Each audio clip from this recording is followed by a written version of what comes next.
मुंबई महानगरपालिका केवळ आशियातली सर्वात श्रीमंत महापालिका नाही, तर महाराष्ट्राच्या राजकारणाचं हृदय आहे. ज्याची मुंबईवर सत्ता, त्याचं महाराष्ट्रावर वर्चस्व. पण सध्या मुंबईच्या या सत्तेच्या सारीपाटावर असा काही खेळ सुरू झालाय, ज्याची कल्पना कदाचित उद्धव ठाकरे आणि राज ठाकरेंनी केली नसेल.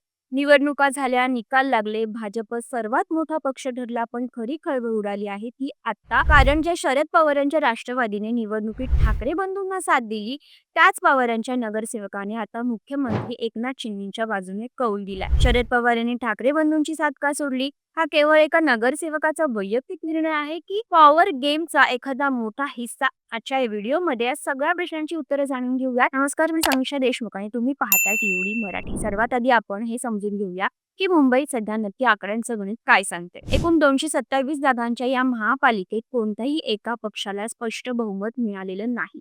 89 जागांसह भाजप सर्वात मोठा पक्ष ठरलाय, तर उद्धव ठाकरेंची शिवसेना 65 जागांवर आहे. बहुमतासाठी 114चा आकडा गाठणं गरजेचं आहे.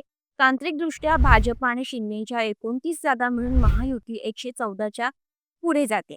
पण तरीही पवार फॅक्टरमुळे हा खेळ शेवटपर्यंत रंगतदार होईल असं वाटत होतं.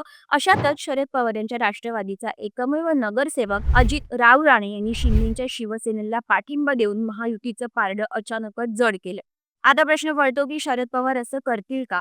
अजित राव राणे यांचा हा निर्णय केवळ एका जागेचा आकडा नाही, तर तो एक खूप मोठा राजकीय संदेश आहे. निवडणुकीत महाविकास आघाडी आणि मनसेच्या मदतीने ठाकरेंनी मोठी झेप घेतली, पण आता महापौर निवडीच्या वेळी पवारांच्या माणसाने शिंदेच्या बाजूला जाणं हे ठाकरे बंधूंच्या आशेवर पाणी फिरवणारं ठरले.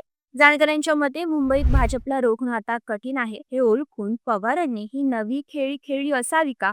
या एका निर्णयामुळे राज आणि उद्धव ठाकरे यांच्या युतीच्या प्रयोगाला सुद्धा मोठा सुरुंग लागला.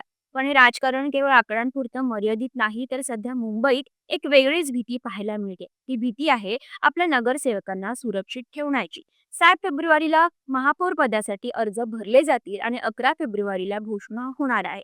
पण त्याआधीच सर्वच पक्षांनी आपल्या नगरसेवकांची चक्क नाकेबंदी केली. ठाकरे गटाने तर आपल्या नगरसेवकांना चक्क 15 फेब्रुवारीपर्यंत मुंबई सोडू नका असे कडक आदेश दिले. विशेष म्हणजे 9 फेब्रुवारीला कोकणातली प्रसिद्ध आंगणेवाडीची जत्रा आहे. अनेक नगरसेवक कोकणातले, त्यांना जत्रेला जाणं महत्वाचं असतं. पण राजकीय पक्षांना भीती वाटते की जत्रेला गेलेला नगरसेवक परत येताना दुसऱ्या पक्षाच्या ताफ्यात तर जाणार नाही ना. समोरचा पक्ष आपला माणूस पळवून नेईल ही भीती इतकी मोठी आहे की चक्क देवाच्या जत्रेवरही राजकारणाने विरजण घातले.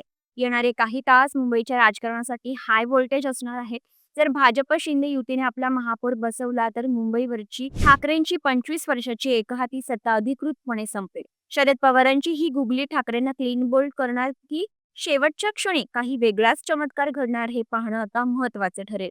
अजित राऊराणे यांच्या निमित्ताने पवारांनी दिलेला हा धक्का ठाकरे बंधूंसाठी खरोखरच धोक्याची घंटा आहे. तुम्हाला काय वाटतं? शरद पवारांनी ऐनवेळी ठाकरेंचा हात का सोडला असेल आणि मुंबईचा नवा महापौर कोणत्या पक्षाचा होईल? तुमच्या प्रतिक्रिया कमेंट बॉक्समध्ये नक्की कळवा. राजकारणातील अशाच सखोल आणि रोखठोक विश्लेषणासाठी पाहत रहा टीओडी मराठी.